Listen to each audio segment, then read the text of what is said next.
मुझे याद है इसी महाराजगंज में महानाला के कारण सैकड़ों हेक्टेयर लैंड जलमग्न होती थी, गांव के गांव डूब जाते थे। कभी वन विभाग सहयोग नहीं करता था, कभी सिंचाई विभाग सहयोग नहीं करता था। जब मेरे पास ये मामला आया, मैंने दोनों विभागों को बिठाया। मैंने कहा भी देखो, सरकार का मतलब होता है कि ना शब्द नहीं होना चाहिए और इसलिए इसका समाधान होना है। और आज उसका समाधान हो गया। अब इस सारे गांव जल प्लावन से बच गए हैं। वहां पर अब कोई समस्या नहीं। बहनों और भाइयों, आज जो 650 करोड़ रुपए से अधिक की परियोजनाओं का लोकार्पण और शिलान्यास हो रहा है, इसमें सिंचाई विभाग की भी योजनाएं हैं, परियोजनाएं हैं, बाढ़ बचाव की भी परियोजनाएं हैं, सड़कों की भी परियोजनाएं हैं। याद करिए, महाराजगंज जनपद के अंदर 2017 के पहले कोई 4 लेन नहीं था। कोई 4 लेन महाराजगंज जिले में नहीं था। इस सीमावर्ती जनपद 4 लेन नहीं।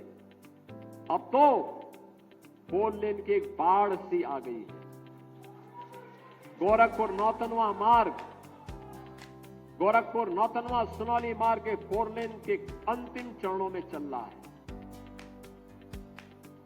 फरेंदा से महाराजगंज का मार्ग ये 4 लेन की दिशा में आगे बढ़ रहा है।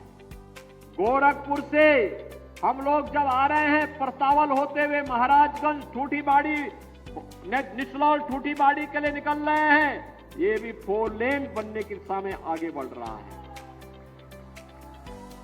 हर मार्ग, गांव का मार्ग जो पहले 3 मीटर भी नहीं होता था, हमने कहा 3 से काम नहीं चलेगा, विकास आगे बढ़ाना है तो इसको 7 मीटर कर दो। कम से कम 7 मीटर होना चाहिए।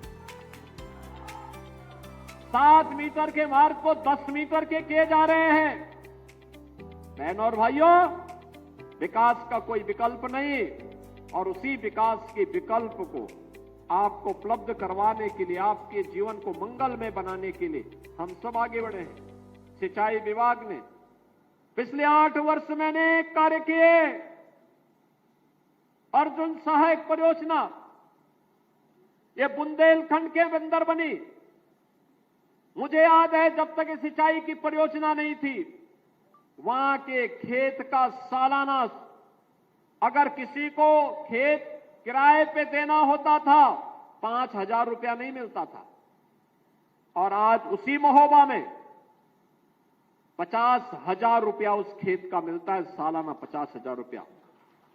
याद करिए, किसान को 50,000 की कमाई अगर हो जाए एक खेत में, बहनों और भाइयों, उसकी इनकम तो बढ़ेगी। अर्जुन सहायक परियोजना प्रधानमंत्री कृषि सिंचाई योजना के अंतर्गत पूर्ण हुई। हजारों हेक्टेयर लैंड को सिंचाई की सुविधा प्राप्त हुई। बाण सागर की परियोजना, ये बिंदु क्षेत्र में 2.5 लाख हेक्टेयर भूमि को सिंचाई की सुविधा दी है। ऐसे ही सरयू नहर राष्ट्रीय परियोजना, सरयू नहर राष्ट्रीय परियोजना बनी थी 1972 में, कभी पूर्ण नहीं हो पाई क्योंकि अन्नदाता किसान पिछली सरकारों के एजेंडे में था ही नहीं। उनके एजेंडे में था ही नहीं, इसीलिए किसान आत्महत्या करता था।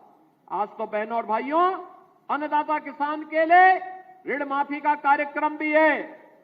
प्रधानमंत्री कृषि सिंचाई की योजना भी है, प्रधानमंत्री किसान बीमा की योजना भी है और प्रधानमंत्री किसान सम्मान निधि की योजना भी है।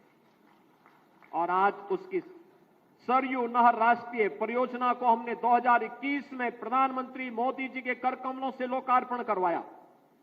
याद करिए, 1972 में योजना बनी थी और उसको पूरा होने में लगे 49 वर्ष, और वह भी तब जब भारतीय जनता पार्टी की सरकार उत्तर प्रदेश में अंदर आई है। बहनों और भाइयों, आज योजना पूरी हुई। 14 लाख हेक्टेयर भूमि को सिंचाई की सुविधा उपलब्ध करा रही है सरयू नहर राष्ट्रीय परियोजना। पिछले 8 वर्ष में 23 लाख हेक्टेयर भूमि को सिंचाई की सुविधा दी गई। 14 लाख अन्नदाता किसानों के लिए 14 लाख अन्नदाता किसान जो प्राइवेट ट्यूबवेल लगाए थे उनके कनेक्शन फ्री किए गए। हमने कहा आप सिंचाई करिए, पैसा सरकार भुगतान करेगी, आपको सिंचाई के लिए पैसा नहीं देना है। बहनों और भाइयों, एक और विकास, किसान का विकास है, नौजवान के लिए नौकरी और रोजगार है। बेटी को सुरक्षा और स्वावलंबन की दिशा में आगे बढ़ाने का कार्य हो रहा है। श्रमिकों के बच्चों के लिए अटल आवासीय विद्यालय बनाए जा रहे हैं। आज यहां पर मुख्यमंत्री कंपोजिट विद्यालय भी बनाया जा रहा है। इंटीग्रेटेड कैंपस होगा, प्री प्राइमरी से लेकर के यानी नर्सरी से लेकर के सीनियर सेकेंडरी लेवल तक 12वीं तक एक ही कैंपस में एक विद्यालय हमने महाराजगंज के लिए स्वीकृत किया है। केवलापुर में पहला विद्यालय बन रहा है और फिर इसको अगले चरण में हर विधानसभा क्षेत्र में बनाएंगे। इसके बाद हर विकास खंड में बनाएंगे। मैं अभी से कहूंगा सभी जनप्रतिनिधिगण और प्रशासन भी और एक विधानसभा क्षेत्र में 15-15 एकड़ जमीन आरक्षित करके रखिए। अच्छा विद्यालय देंगे आपको, बहुत अच्छा विद्यालय देने जा रहे हैं, जिससे हमारे बच्चे अच्छी पढ़ाई करके जाएंगे। बहनों और भाइयों, पिछली सरकारें तो एक जनपद एक माफिया पालती थी। हमने उनके माफिया का स्थान अब 1 डिस्ट्रिक्ट 1 मेडिकल कॉलेज के लिए दे दिया। महाराजगंज में भी मेडिकल कॉलेज का शुभारंभ हो चुका है।